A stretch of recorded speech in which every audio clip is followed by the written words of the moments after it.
I once overheard a baby boomer aged individual sharing a story with his coworkers as he boarded a plane in front of me. Their discussion was so compelling and controversial that I ultimately shared it as a poll on Instagram. He said, "I'm never hiring anyone under the age of 40 again." This week, my Gen Z assistant took off 5 days for her sick cat. I can count the number of times I've taken sick days for myself in 20 years on one hand. All of his coworkers, they laughed and commiserated over this shared experience of feeling disconnected from their younger counterparts. From his perspective and generational experience, he felt justified in his response. Similarly so did the Gen Z assistant. Ultimately, my poll was a fairly even split.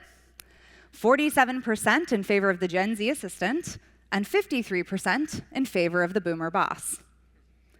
What this tells us is that this experience is not unique. It's happening in every company, in every industry, all over the world. And both sides feel justified in their perspective. This is the elephant in the conference room, digital or in person, the clash of the generations. Today's workplace might include a 22-year-old fresh out of school, a 42-year-old mom of two, and a 63-year-old nearing retirement, all on the same team, working on the same projects, and sharing the same Slack channel. Each of them brings a unique perspective, and with each of them, we have a choice to sit on our hands as miscommunications between them escalate into boardroom brawls, or we can invest in our communication, learn to bridge the gap between our generations, and find common ground. Communication is one of our most powerful tools for connection. As we invest in our relationships, as we navigate this choice, we have the option to become stronger together or grow further apart. There's an excellent quote by George Bernard Shaw that says, "The single biggest problem with communication is the illusion that it has taken place."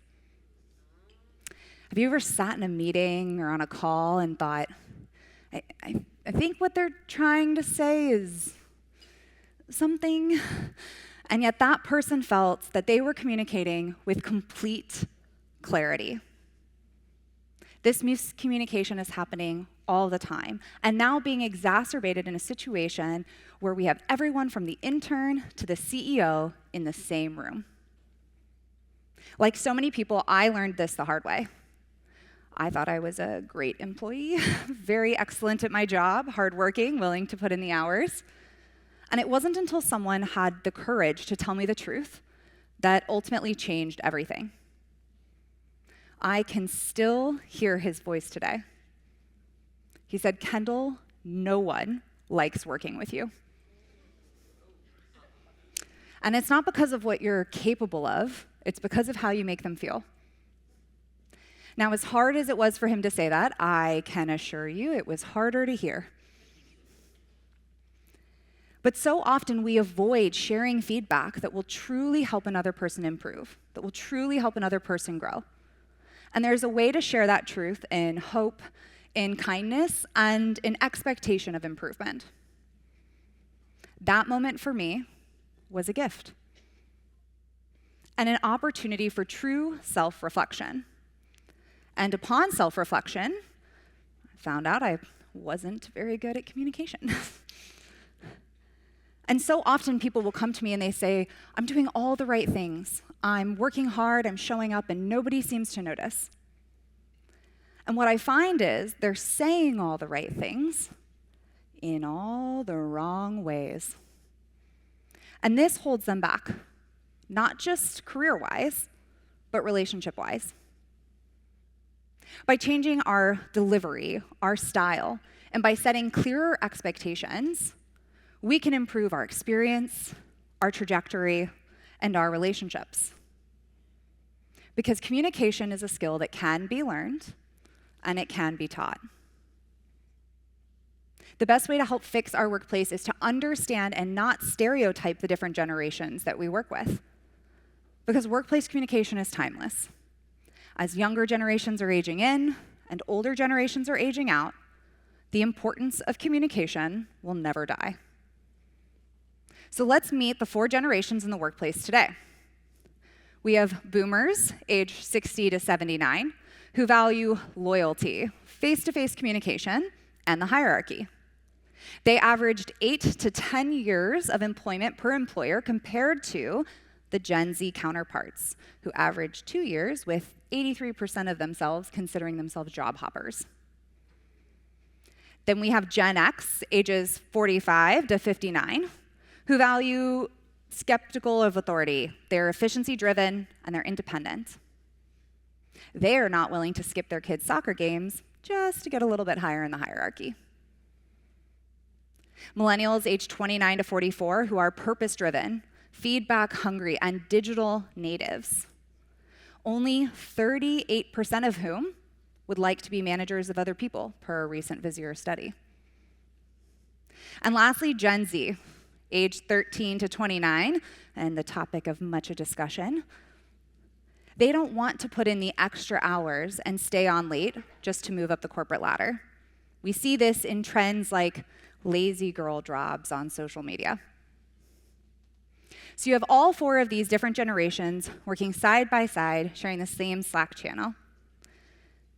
They bring different perspectives, they solve different problems, and they communicate in different ways. The clash is what can make us strong can also make us stumble. Jack is a 63-year-old. He's nearing retirement. He worked incredibly hard to get to where he is, probably put in too many nights and weekends on his way there. And he gets frustrated with Scott, his 24-year-old counterpart, who he feels is unprofessional. He lacks a professional presence, and he uses too many tools and technology to get his results.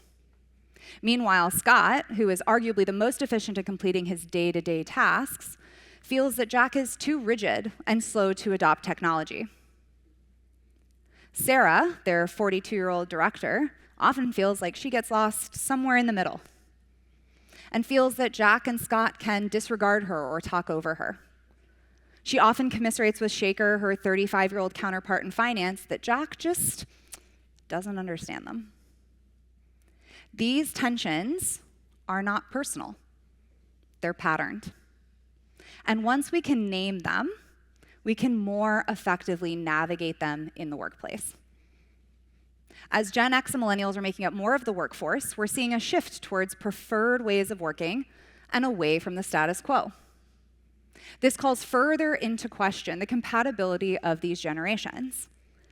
Similarly to the airport story that I shared earlier, we're seeing a shift away from grinding our way through the workforce, and as a result, more of a clash with those older generations.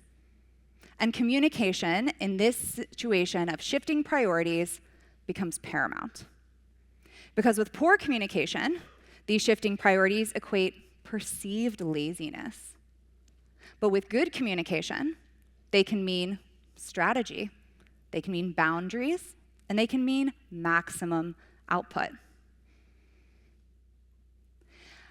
As we look into the workplace and how we are navigating these different situations, we're called to question who will lead these workplaces of the future.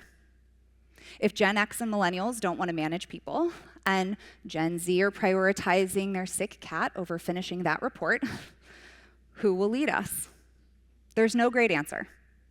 But there is something that we can consider: mentorship. Maybe that could be you. Mentorship bridges the gap between our potential and our experience. It guides us from what we can do today to who we are capable of becoming.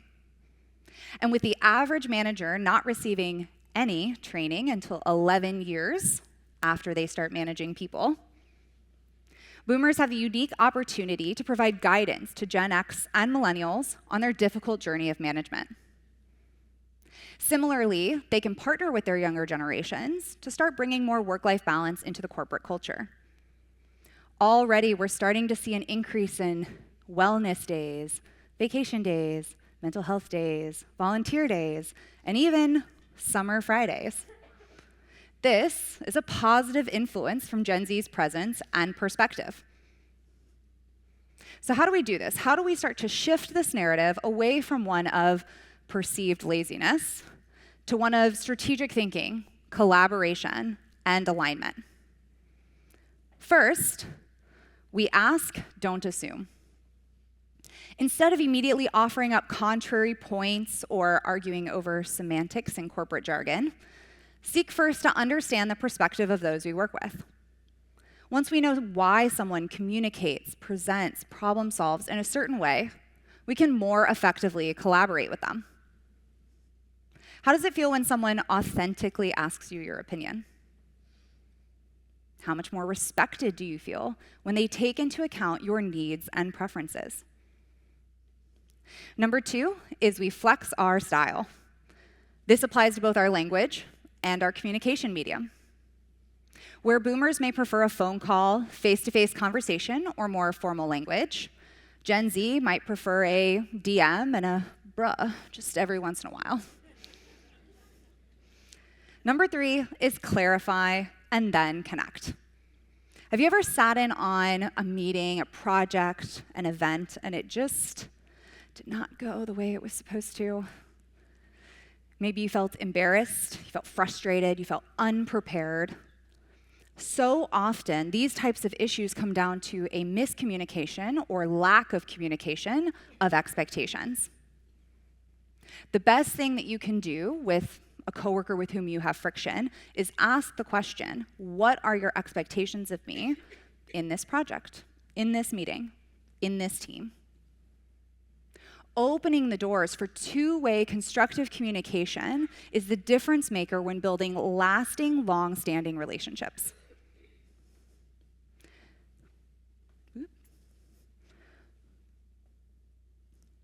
Number 4 is feedback flows both ways. Don't just expect the older generations to mentor the younger ones. There's a lot of value in reverse mentorship. Over the summer, my team hired an intern who did about 12 weeks worth of work in 4 hours. Benefits of AI. This was not just a good experience for my younger individual, but also for the older generations on my team who got exposure to new ways and tools for working. Lastly, we learned to disagree effectively. Almost no one likes conflict, though I'm sure you can think of someone who does, but it's going to happen. And learning to disagree in a way that protects your boundaries and your peace while being respectful is going to be the difference maker in your career. The answer shouldn't be, no, that's not my problem, or no, I don't want to do that, or no, that's not in my job description.